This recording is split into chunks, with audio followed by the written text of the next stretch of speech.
Welcome to Hartman Math. This is lesson 3.12, solving quadratic equations, choosing the best method. We've already gone over in previous lessons the four methods that we're using to solve quadratic equations. And now we're going to try to choose, based on the problem, which of the methods we want to employ. It kind of starts out with looking for the square root method first. So if there is no x in the problem, so you've got x squared, the rest is numbers, you want to use the square root method.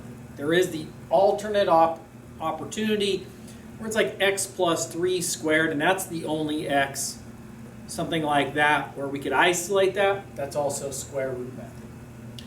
Aside from that, get it equal to 0 and attempt to factor. If that doesn't work, we move on to the next one. If it's x squared only, and an even b value to follow that, we want to complete the square. It'll be easier. And then if none of these work, our last resort is the quadratic formula.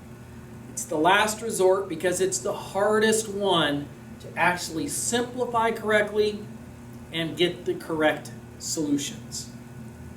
Okay? It's usually straightforward, but going through and getting the right numbers, it's the hardest. So using this as our guideline, we're going to try some problems. I'm going to have you try some problems and see if you can pick the best method. So we'll start out with this. You try, solve this one. Pause the video here as you think about which is the best method. Go ahead and try to solve it that way. Hit play when you're ready.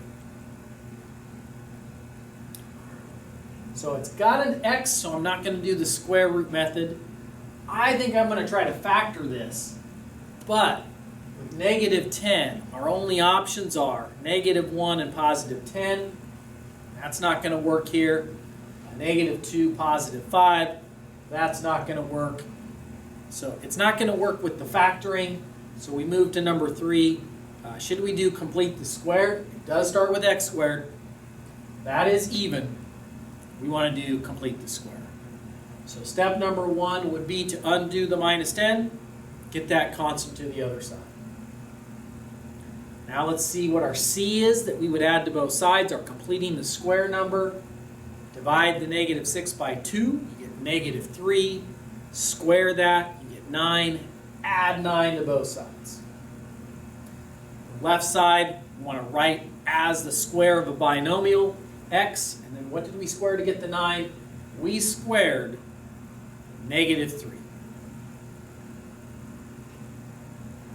Square root both sides, so now it turns into square root method. We're going to square root both sides, plus or minus the square root of 19. We're going to add 3, and we like to do that in front of the plus minus. Final answer, 3 plus the square root of 19, as well as 3 minus the square root of 19, are the solutions. Try this one. Think about what's going to be our best method. Give it a try. Pause here. Play when you're ready. Another one where it's got an x, so we're not going to do the square root method. It's got 3 terms, no GCF. We can try to factor this. Double bubble, x in the front, x in the front. Factors of negative 55, like negative 1 and 55, or negative 5 and 11. Ooh, there we go. Just make sure we get the signs right. It is factorable. So x minus 11, x plus 5. Outside, inside, we get positive 5x, negative 11x. That makes a negative 6x. Split them. Solve for x. We get x equals 11, x equals negative 5. Set notation here. But you could just write it as x equals negative 5, x equals 11 in no particular order. One more for you to look at.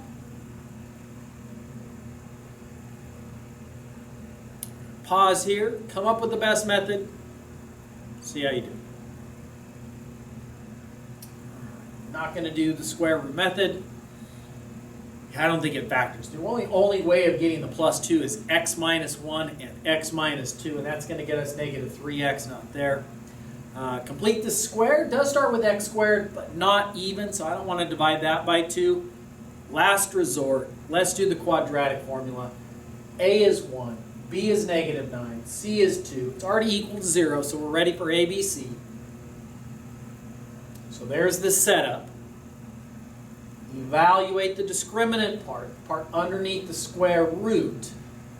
We're going to get the square root of 73.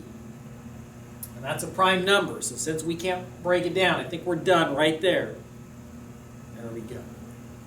So on some of these, if you do a different method but get the right answers, that's fine. It's just it's a little bit harder if you're not choosing the best method.